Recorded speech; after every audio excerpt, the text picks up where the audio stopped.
Enzo Maresca has massive shoes to fill. He replaced a manager considered by many as the greatest of all time, a man who made the most competitive league in the world look like a farmer's league. Pep Guardiola sat there for 10 years, widely regarded as the best coach on the planet. So does that make following him the toughest job in world football? Maresca is no Pep, but nobody can be. As you just said, I consider Pep probably the best coach in the world in the last 20-25 years. The Spaniard was a generational manager. Only Sir Alex Ferguson comes close to his domestic dominance. But if there was one guy you would want replacing Pep, it would be someone who learned everything under him during City's most dominant period. I'm confident that we can do a great job. We can continue to do the job that has been done in the last probably 14-15 years.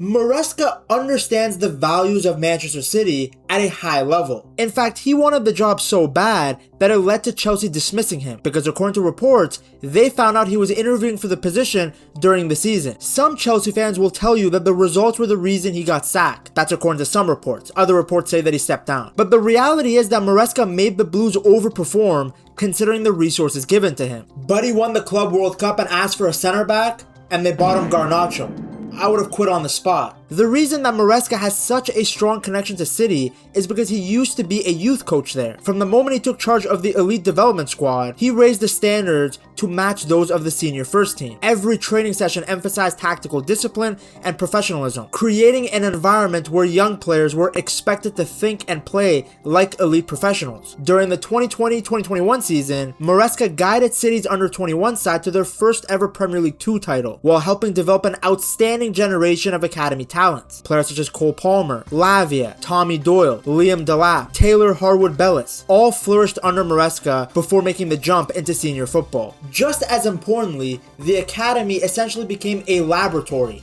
where Maresca was able to test out the ideas that would later define him as a first-team manager. Although his team were usually listed in a 4-3-3 or 4-2-3-1 shape, they rarely stayed in those shapes once possession was won. Instead, they shifted into a 3-2-5 or a 2-3-5 structure, creating numerical advantages across the pitch. During the build-up, the goalie played a very active role, almost becoming an extra defender to help draw opponents forward and create passing lanes. And they are a little bit more aggressive. We need to come back with the keeper to start again, and in this case we are here with the ball and the opposite they try to press us.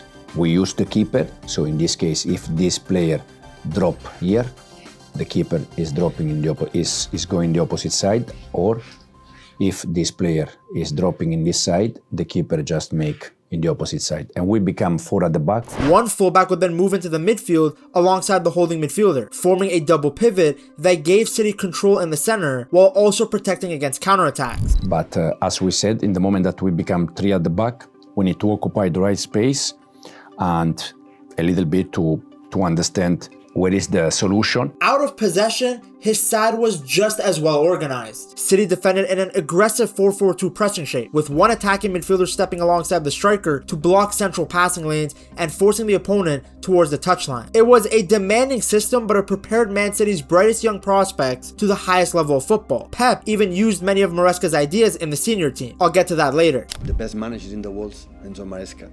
I know him quite well, but the job has done in Chelsea is not credit enough. Working the World Cup, conference, qualification of the Champions League. And that league is so tough. Young team, how develop all the players. So it's exceptional, and go Ellen Road, look what happened. After a short spell as Parma manager in Serie B, where Maresca continued developing his ideas, he returned to Manchester City in June of 2022 as Pep Guardiola's assistant manager. Pep had always rated Maresca's football IQ, even comparing his managerial potential to that of Mikel Arteta, who had also made the jump from Guardiola's coaching staff to become a successful head coach. Maresca joined the staff and helped City produce the greatest season in the club's history by winning the treble, the Premier League, FA Cup, and the Champions League. City. While Guardiola obviously remained the mastermind, Maresca played an important role behind the scenes. The biggest innovation being City evolving into a 3-2-4-1 build-up shape. So rather than keeping a traditional back four, John Stones regularly stepped out of defense and into midfield alongside Rodri, creating a double pivot that gave City complete control of the center of the pitch. Maresca worked closely with Pep on the training ground to perfect the positioning, timing, and movement needed to make this system function. The extra midfielder created constant numerical advantages in central areas, allowing Kevin De Bruyne and Ilkay Gundogan to operate higher between the lines, while giving City's wide players more space to isolate defenders. This structure also made the team better defensively. With Rodri and Stones protecting the middle, City were able to dominate possession without leaving themselves exposed to quick counterattacks, making them one of the most complete teams in Europe. Working alongside Pep during that trouble-winning season gave Maresca invaluable experience. He was seeing firsthand how to manage elite players, prepare for big matches, and all the little things that are required to win the biggest titles. It was the final stage of his football education before stepping back into management himself.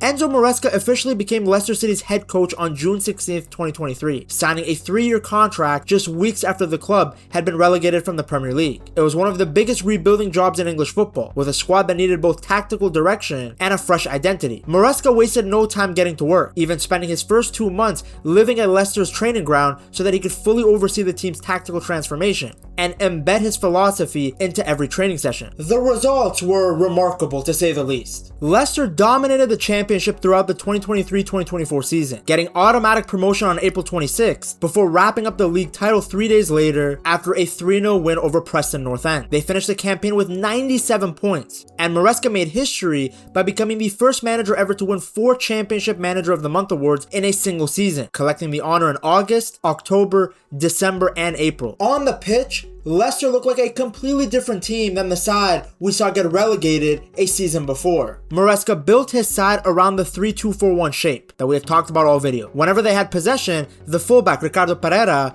regularly stepped into midfield alongside Harry Winks to create a double pivot. This gave Leicester control in central areas while allowing the rest of the team to push higher up the pitch. Behind them, Yannick Vestergaard played these line-breaking passes through the opposition press. Then going forward, Leicester patiently drew opponents into central areas before quickly switching the ball to Stephy Mavididi and Abdul Fatawu, who were consistently left in 1v1 situations against the fullbacks. Meanwhile, Ndidi and Kiernan Dewsbury Hall became dynamic number 8s, making late runs into the penalty area to attack cutbacks and support the striker. Leicester scored 89 goals while conceding only 41. They also averaged 61.6% possession across the season. Out of possession, Leicester remained super aggressive. Rather than sitting back like Arsenal do, the defensive line pushed high towards the halfway line, squeezing the pitch and keeping the opponent pinned inside their own half. Maresca had completely transformed Leicester's style of play, proving that his positional football and Guardiola-inspired principles could succeed as a head coach.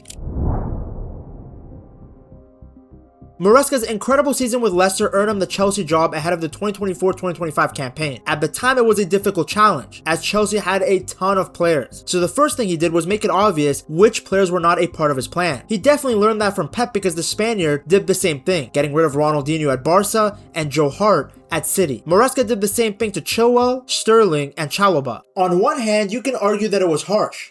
Coming in and telling players that they literally have zero chance of making it into the first team.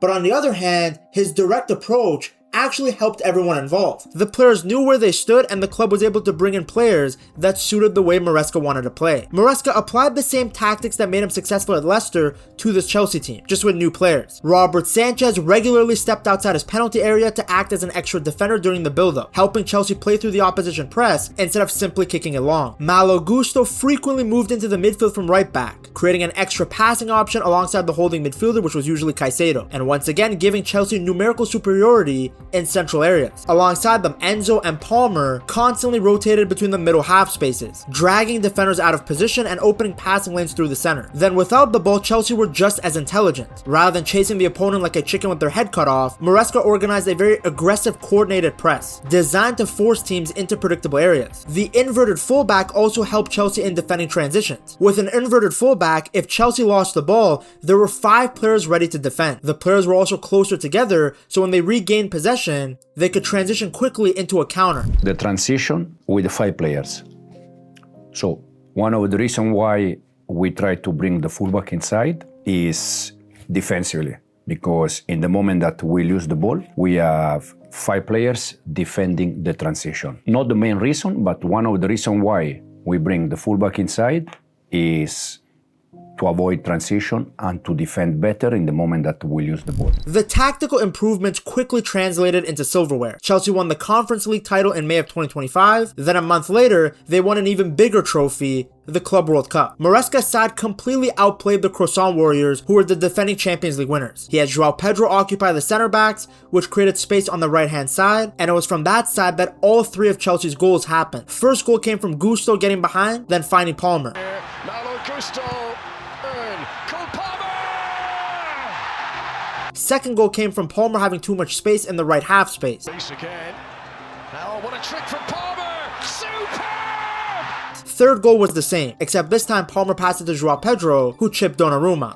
Joao Pedro, it's 3 and Chelsea are running away. Then out of possession, Chelsea were equally ruthless. They made sure the PSG midfielders couldn't even sniff the ball without being put under pressure. Look at Chalobah man-marking Fabian Ruiz right into the center of the park in the 2nd minute of play. The English center back did the same thing later in the game with Dembele. Dembouz dropping into pockets of space as the false 9 had worked all season for the Parisiens, but not against Maresca's Chelsea. To this day, I haven't seen Vitinha struggle as much as he did against Caicedo in that Club World Cup final. What makes Maresca such a good manager is his ability to be flexible. This was very evident at the Club World Cup. He used the opportunity to experiment with some new tactical ideas in a competitive environment. I mean, just look at the different shapes Chelsea used in various games. On top of being a tactical mastermind, he improved so many players individually at Chelsea. He transformed Cucurella from a player that people assumed was bought for money laundering with Brighton to this fantastic box-crashing left back. This guy scored so many goals just from arriving in the box at the right time. Maresca also got the best out of Enzo Fernandez. He had him push further forward and focus more on creating in the attacking third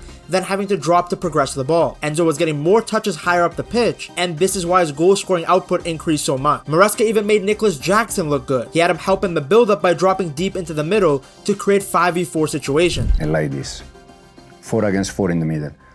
That, yes, become more difficult for us because there are no space that we can exploit here. In over a year, Maresca had transformed Chelsea from an inconsistent young side into an organized, tactically mature team capable of winning silverware. So when he left his job, it came as a complete surprise. No manager before him or after him had a better connection with the players. Maresca is still the only Blue Co appointment to deliver Champions League qualification and win 2 trophies. Now, some reports say Maresca left on his own accord. Others claim that Chelsea found out he was interviewing for the City position mid-season and didn't like that. According to The Athletic, Maresca had already told Chelsea twice in late October of 2025 and mid-December of 2025 that he was talking to people associated with City about the managerial position in case Pep left. No matter which story you believe, the reality is that Maresca got the big job that he wanted. Rose Sr., struggling with the same Chelsea team, showed just how much chicken parm Pep had overperformed with the squad. For Man City supporters, Maresca's return should inspire genuine optimism. He isn't an outsider trying to impose an unfamiliar philosophy. He already understands the club's identity, having spent years working with City's academy before helping Pep Guardiola deliver the greatest season in the club's history. Now he returns with something he didn't have before, the experience